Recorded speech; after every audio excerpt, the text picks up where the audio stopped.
Hi guys, ఈరోజు story చాలా different ఉండబోతుంది. ఎందుకంటే ఒక దయ్యంతో కాపురం చేయడం మీరు ఎప్పుడైనా చూసారా?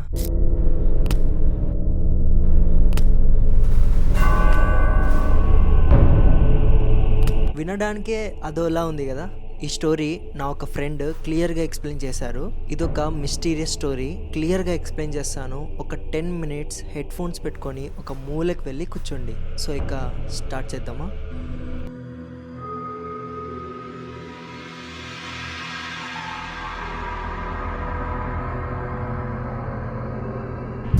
కర్నూలు జిల్లా చిప్పగిరి మండలం బెల్లోన గ్రామానికి చెందిన రామన్న అనే రైతుతో జరిగిన కథ ఇది. మామూలుగా విలేజ్ సైడ్ లో మార్నింగ్ లేవంగానే రైతులు వాళ్ళ పొలాల్ని చూసేకి వెళ్తారు.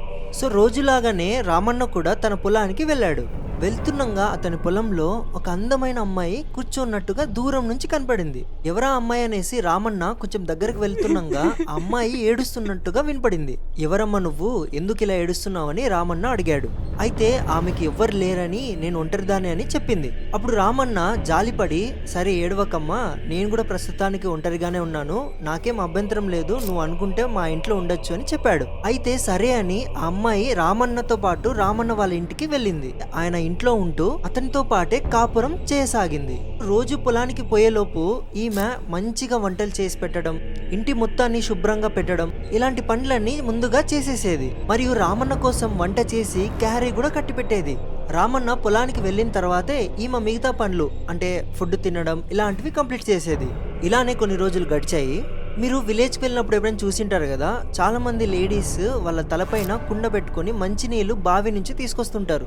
సేమ్ అలానే ఒకరోజు మంచినీళ్ళు పట్టుకొని ఈమె రోడ్ నుంచి వస్తుండగా ఆ ఊరికి అదే రోజు వచ్చిన ఒక సాధువు ఈమెను గమనించాడు. అందరితో పాటు ఈమె కూడా సేమ్ కుండ తలపైన పెట్టుకొని వస్తుంది. ఆ సాధువుకి మాత్రం ఈమె చాలా భిన్నంగా కనబడింది. ఎందుకంటే ఆమె తలపైన పెట్టుకున్న కుండ గాలిలో తేలుతుందంట. దాంతో సాధు చాలా డౌట్ పడి అసలు ఈమె ఎవరు అని పక్కన వాళ్ళని అడిగారు. రామన్ అనే వ్యక్తి ఈమె ఒంటరిగా పొలంలో ఏడుస్తుంటే తనకి ఎవరు లేరని ఇంటికి పిలుచుకొచ్చాడు అని చెప్పారు. అప్పుడు ఈ సాధువు వెంటనే రామన్న దగ్గరికి వెళ్ళాడు. వెళ్ళిన తర్వాత రామన్నని అసలు నువ్వు పిలుచుకొచ్చింది ఎవరినో తెలుసా అని అడిగాడు.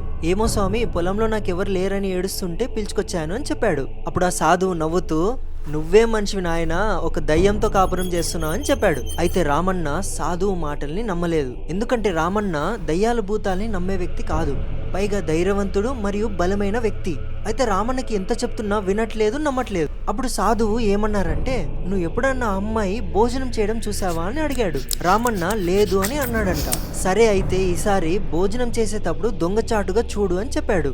మరుసటి రోజు నేను పొలానికి వెళ్తున్నానని చెప్పి అలా వెళ్ళి మరీ రిటర్న్ వచ్చి ఇంటి మిద్దిపైకి ఎక్కాడు. విలేజెస్ లో ఎక్కువ శాతం ప్రతి ఇంటికి ఇంటి గోడ పైన ఒక బాక్స్ టైప్ లో గ్యాప్ ఉంటుంది. రమణ మిద్దిపైకి ఎక్కి ఆ బాక్స్ లో నుంచి కిందికి తొంగి చూశాడు. చూస్తే ఆమె ముందుగా నేలని శుభ్రంగా క్లీన్ చేసిందంట. తర్వాత వెళ్ళి పెద్ద పాత్రలో అన్నం కూర అవన్నీ తీసుకొచ్చి కూర్చొంది.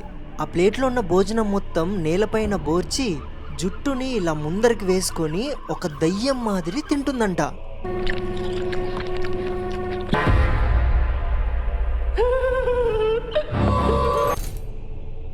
ఈ దృశ్యాన్ని దొంగచాటుగా చూస్తున్న రమణకి వెంటనే భయంతో చెమటలు పట్టేసినాయి.